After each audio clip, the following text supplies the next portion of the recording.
Bienvenidos al debate en Razón de Estado. Hoy vamos a hablar sobre migración y remesas y cuál ha sido el impacto para Guatemala y la región centroamericana. Para ello contamos con dos expertos. En primer lugar, Lisbeth Gramajo, quien es antropóloga y politóloga, cuenta con una maestría en estudios de migración internacional, trabaja como investigadora en la Universidad Rafael Andívar y es miembro de Red Jesuita con Migrantes. También contamos con la participación de Clinton López, quien es economista, director de economía de la Universidad Francisco Marroquín y tiene experiencia de trabajo de más de 10 años en el mercado de remesas. A ambos, muchas gracias por estar en Razón de Estado. Lisbeth, empezamos con usted. La migración ha formado parte de la humanidad desde sus inicios. Sin embargo, vemos que en la actualidad hay países en los que la gente procura irse y hay países bastante atractivos para los migrantes. ¿Por qué razón una buena parte de latinoamericanos desea dejar esta región? Porque México, Centroamérica y ahora Venezuela son los que reportan mayor éxodo de sus ciudadanos. Sí, efectivamente, como usted menciona, la migración ha sido una estrategia histórica de sobrevivencia de las familias guatemaltecas y latinoamericanas.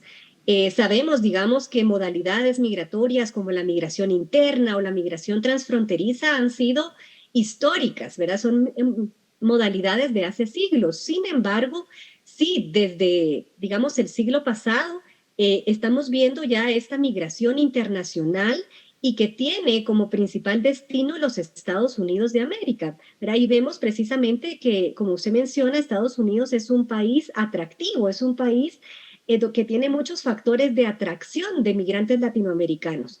En especial por esta capacidad, digamos, de proveer de trabajo a miles de migrantes que lo que buscan es acceder a este mercado laboral, digamos, ante la falta de oportunidades laborales en sus países de origen.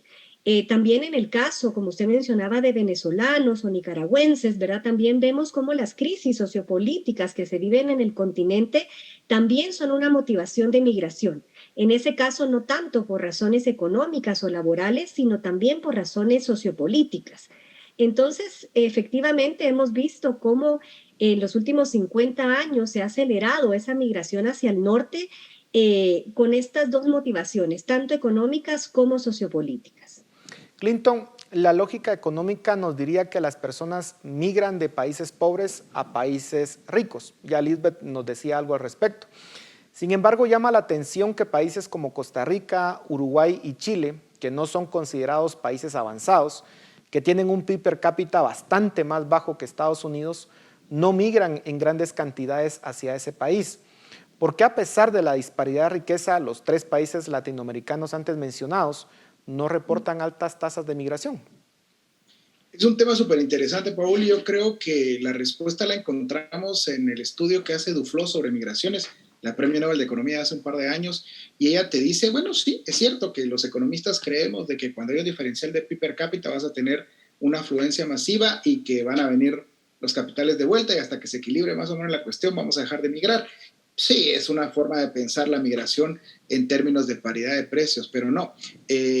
Duflo plantea de que la gente realmente abandona su país cuando hay una catástrofe eventual o permanente. Yo creo que en el caso, por ejemplo, digamos, de Guatemala, que es el que más conozco, hay lo que la gente joven enfrenta es una desesperanza total de que no ven cambios, de que no ven posibilidades nunca, y entonces ya tienen un primo, un tío que está allá y les cuenta lo bien que les va y la miseria en la que viene aquí, y parten. Ahora, ¿por qué no pasa en Costa Rica? ¿Por qué no pasa en Uruguay? Es porque precisamente yo creo que estas poblaciones no ven que hay un deterioro social acelerado, digamos, como sí se ven o como lo perciben nuestros migrantes en Guatemala. Entonces, ni Costa Rica, bueno, Chile no sé si va a empezar a pasar ahora, amigo, eso no lo podría asegurar de que no va a pasar, pero por lo menos Costa Rica y Uruguay son países que no migran porque sus poblaciones perciben a sus países de alguna forma como estables y segundo, con algún grado de esperanza para prosperar económicamente. También hay que añadir que cuando te acercas a los migrantes, tal vez yo creería que no es la principal causa, pero hay un segmento relevante, creo yo, que migra por violencia, ¿no? Por violencia en el país. No es el más importante, creo yo, por lo menos no lo que tengo contabilizado yo, pero sí es importante, y eso no pasa en Uruguay, por ejemplo. Claro. Costa Rica algo ha habido, empezado a ver con el tema del narcotráfico, lo que sea, pero en Uruguay no. Entonces creo que esa es la diferencia.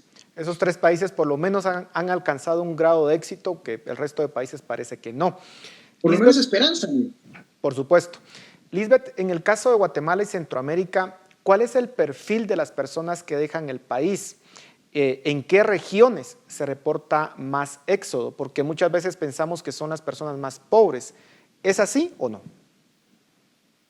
Sí, bueno, yo quisiera para ahí referirme también un poco a la parte histórica, ¿verdad? Como bien mencionaba Clinton, en esta historia, digamos, de la migración guatemalteca hacia los Estados Unidos, que como sabemos ya tiene más de 5 décadas, digamos, desde que llegaron esos migrantes pioneros guatemaltecos a abrirse camino en los Estados Unidos, sí hay todo un componente histórico que crea redes migratorias entre el país de origen y el país de destino. Sabemos que muchos de los que hoy migran, digamos, no es que migren para abrirse brecha o van como pioneros, sino que van a reunirse con muchos de sus familiares que ya se encuentran en los Estados Unidos. Entonces nosotros cuando hacemos como esta historia migratoria vemos que ha ido cambiando el perfil también del guatemalteco que está yendo hacia Estados Unidos. Cuando veíamos los migrantes pioneros, muchos eran hombres, jefes de familia, que iban precisamente a abrirse ese camino en los Estados Unidos. Pero ya hoy, digamos, con esa historia migratoria de más de 5 décadas, estamos viendo cómo el perfil se ha ido diversificando. Hoy también migran no solo los hombres, sino mujeres, unidades familiares, ¿verdad? Quiere decir padre, madre con alguno de los niños, niños, niñas y adolescentes cada vez más, ¿verdad? Estamos en una etapa donde ya no son solo las motivaciones económicas, no es solo la violencia, como también se hablaba, sino también muchas de las personas que migran están buscando la reunificación familiar en el extranjero. Respecto, digamos, bueno, vemos esa diversificación en el perfil respecto a las regiones de origen, digamos, las encuestas como las que hace OIM, también el censo de población de 2018, nos muestran un poco cuáles son las regiones del país donde se registran más migrantes internacionales y vemos principalmente el altiplano occidental guatemalteco, que sabemos que históricamente ha sido esa región de origen de personas migrantes, pero también varios lugares del oriente del país, ¿verdad? Sabemos que en lugares como Jutiapa también hay una migración histórica hacia Estados Unidos, pero lo interesante sí es ver cómo recientemente, digamos ya casi en todo el país, ¿verdad? Hay regiones donde antes no se migraba, como por ejemplo Baja Verapaz, Alta Verapaz, hoy registran migración. Entonces sí vemos cómo se está diversificando esa migración, cómo los perfiles son diversos y también cómo se está convirtiendo en casi una de las únicas alternativas que tiene la población guatemalteca, digamos, frente a esa falta de oportunidades, pero también, como decía Clinton, a esa desesperanza en torno a la realidad en Guatemala. Clinton, las remesas cada vez tienen un mayor peso en la economía de Guatemala. ¿Hay alguna Sí. estimación del aporte al crecimiento del país que hacen las remesas? ¿En cuánto dejaría de crecer la economía de Guatemala sin las remesas? Mira, yo honestamente no lo he calculado, pero sabemos que más o menos las remesas son 18-19% del último PIB y se espera que sea más o menos 20 este año que viene o este año en el que estamos actualmente. El impacto de las remesas creo que va sobre todo por el lado del consumo y por el flujo y por el tamaño, diría que es relevante. No sé cuánto aporta exactamente a la tasa de crecimiento, pero, pero sí aporta y sobre todo, digamos, más que, digamos, tratar de calcular el impacto en el crecimiento, creo que lo importante es cuánto alivia la pobreza. ¿Cuánto alivia la pobreza? Voy a saltar un poquito de tema para contestar esta pregunta, pero acaba de salir el 26 de julio un informe internacional de Merrill Lynch sobre Guatemala y sus mercados. Entonces, la única forma, digamos, de que la migración parara es que la situación laboral en general, digamos, de Guatemala cambiara radicalmente. Y la única forma de hacerlo es que tuviéramos unos derechos de propiedad claramente respetados para tener masiva inversión de capital, para que pudieran haber demandas competitivas sobre los factores trabajo, que es lo que estamos hablando. Y la forma en que nos miran del extranjero creo que es reveladora. Dice que únicamente empresas que tienen favoritismo y apoyo del poder político de turno son las que pueden operar. Entonces, imagínate, Eso creo yo, digamos, que es lo que genera la desesperanza terrible del guatemalteco, porque no va a encontrar nunca demandas competitivas por su factor laboral y entonces aporta al crecimiento económico enviando remesas para que su familia pueda subsistir. Yo diría que por lo menos un punto porcentual de la tasa de crecimiento económico debería ser atribuida a las remesas por la forma en que se calcula el PIB, ¿no? Que todo iría básicamente a consumo o mayoritario. ¿De qué forma cambian las comunidades con la migración? ¿La mayoría de los migrantes en Estados Unidos logran el sueño americano o la mayoría regresa a Guatemala después de algunos años y trata de hacer de nuevo su vida aquí en el país? ¿Qué información tenemos al respecto? Sí, esto es muy interesante porque esto es algo que ha ido cambiando con el tiempo. Sabíamos que los migrantes anteriormente tenían muy claro ese sueño americano y tenían una meta establecida, por ejemplo, estar 5 años en Estados Unidos, comprar un terreno, construir una casa, comprar un vehículo, invertir en un negocio y, digamos, al cumplir la meta, retornaban a Guatemala, ¿verdad? O sea, sabíamos que sí, el retorno era una parte importante en los migrantes guatemaltecos. Sin embargo, sí estamos viendo que en los últimos años esto ha ido cambiando. Y esto debido a muchas razones, pero uno de los elementos que hemos visto en nuestras investigaciones es que, digamos, estas medidas cada vez más restrictivas a la migración internacional, en lugar, digamos, de reducirla, han cambiado la migración guatemalteca. Por ejemplo, muchos de ahora, de los migrantes que van ahora, digamos, postergan más el retorno, ¿verdad? Ya no se quedan 5 años, sino 10, 15 años, digamos, porque fue tan difícil llegar que hay una postergación del retorno. Otros, digamos, optan por llevar a familiares y reunificarse en los Estados Unidos. Entonces estamos viendo cómo también ese sueño americano está cambiando, cómo las metas van cambiando y cómo también las propias medidas restrictivas a la migración hacen que ese flujo migratorio vaya cambiando. Ahora, respecto al impacto en las comunidades de origen, es enorme, ¿verdad? Como mencionaba Clinton, casi la mayoría de las remesas van hacia el consumo, ¿verdad? Y de esa forma resuelven las necesidades básicas e inmediatas de las familias, ¿verdad? Mucho de esa remesa va para la alimentación, para la educación, para la salud, para la inversión en vivienda. Entonces vemos realmente que las comunidades, por ejemplo, en el caso del altiplano, vemos una transformación total del paisaje, ¿verdad? Hoy vemos construcciones de remesas, esa llamada arquitectura de remesa, vemos la proliferación de pequeños negocios, tiendas, digamos, y esa activación de la economía local, voy a decir, gracias a esa llegada de las remesas. También en la época de pandemia, y eso es muy importante, muchos estudios han revelado cómo las remesas sirvieron como estabilizador de la economía, ¿verdad? O sea, ¿en qué situación estarían esas familias si no hubieran recibido estas remesas por parte de los migrantes, ¿verdad? En la situación tan difícil como la pandemia. Entonces yo diría que la migración o el sueño americano sí ha transformado y está transformando la forma de vida en las comunidades en Guatemala. Clinton, ya Lisbeth nos adelantaba un poco, digamos, cómo se gastan las remesas en el país, pero ¿qué sectores se ven beneficiados con las remesas? Si uno pudiera ver el PIB por sectores y pudiera decir, estos son los sectores que más se benefician, ¿qué podríamos decir al respecto? Interesante tu pregunta. Voy a repetir un poco lo que decía Lisbeth, ¿no? O sea, decir, lo que yo descubrí, digamos, con gente como cliente que manda remesas, es que los beneficiarios invierten primero en comida, después en vivienda, después en ropa. Es que es increíble. Tienen hambre, tienen frío, en fin, invierten posteriormente en algún electrodoméstico, en salud y posteriormente en su casa. Entonces, en ese orden, digamos que el sector probablemente, digamos, que más se beneficia de las remesas es el consumo masivo. Consumo masivo tanto de alimentos como de ropa, ¿no? De ropa, artículos de vivienda, esos serían principalmente los sectores, creo yo, que se benefician, digamos, del impacto de las remesas.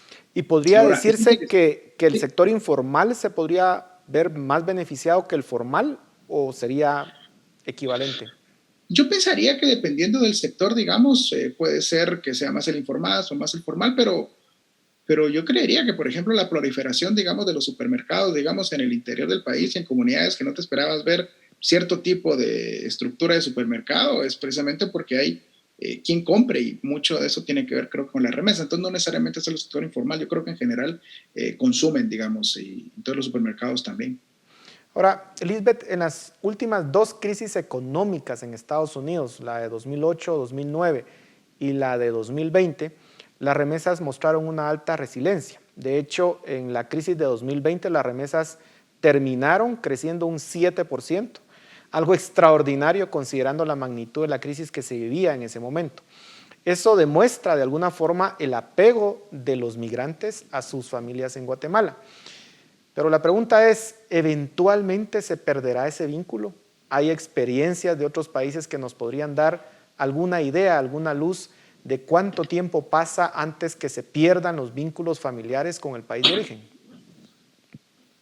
Sí, efectivamente, digamos, la remesa es una de esas formas de mantener el vínculo, ¿verdad? Es un vínculo directo, cercano y tangible entre los familiares en el extranjero y los familiares en las comunidades de origen.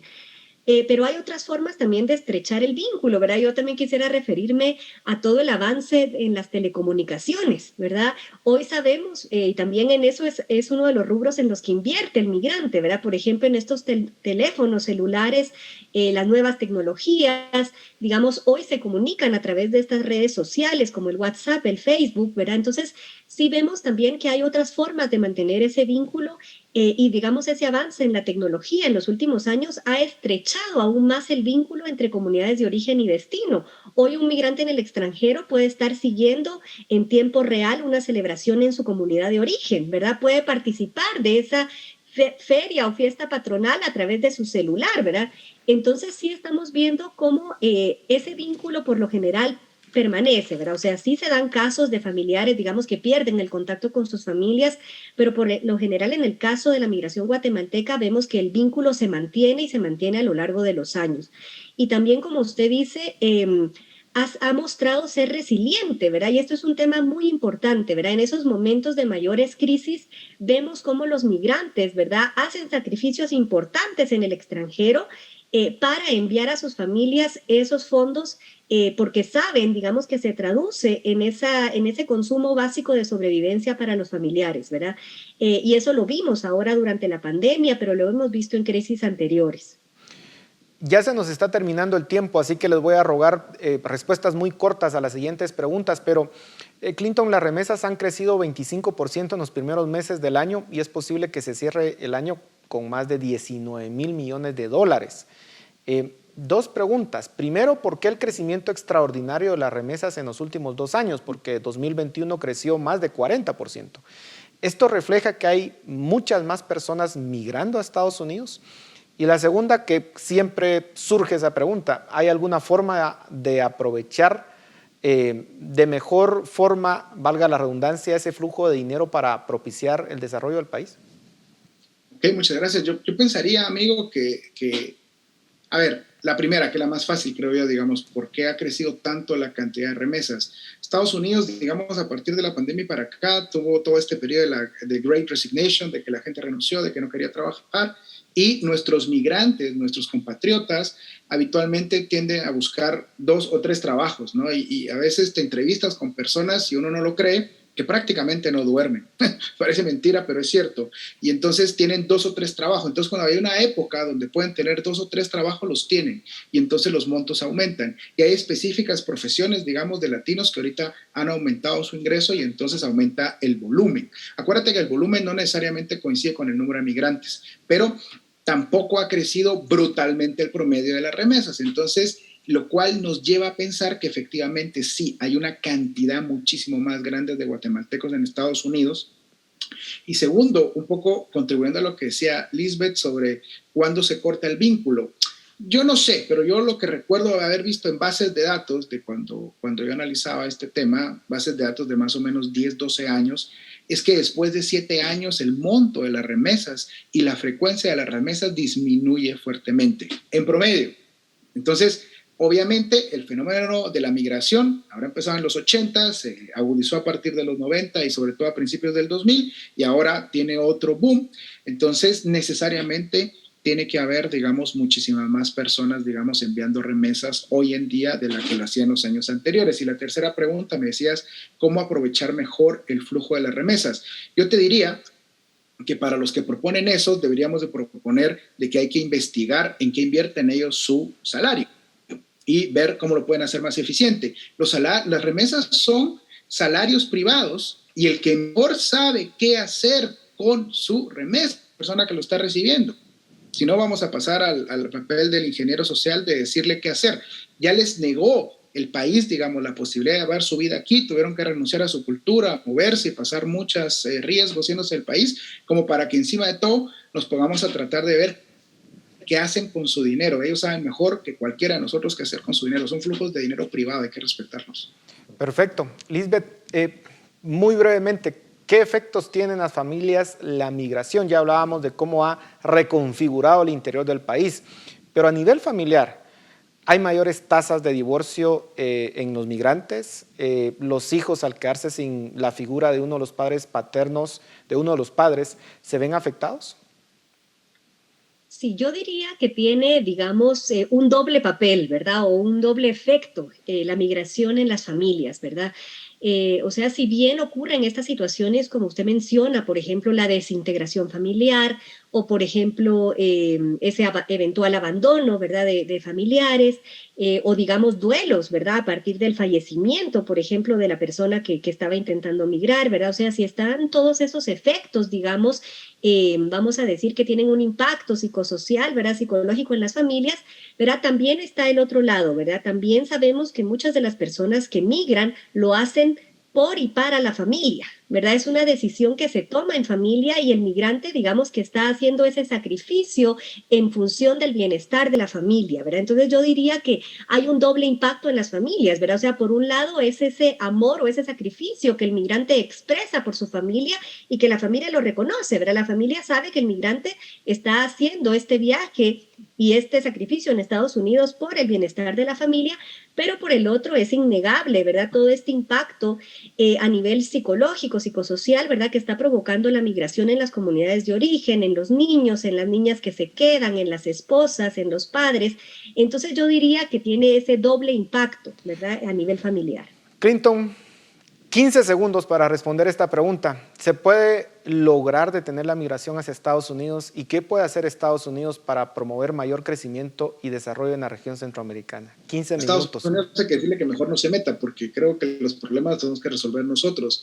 Dejar que los mercados funcionen de verdad libremente a nivel de inversión y proteger derechos de propiedad para que los migrantes tengan diferentes, en Guatemala, diferentes demandas compitiendo por sus servicios y puedan ver una esperanza de desarrollo personal en el país.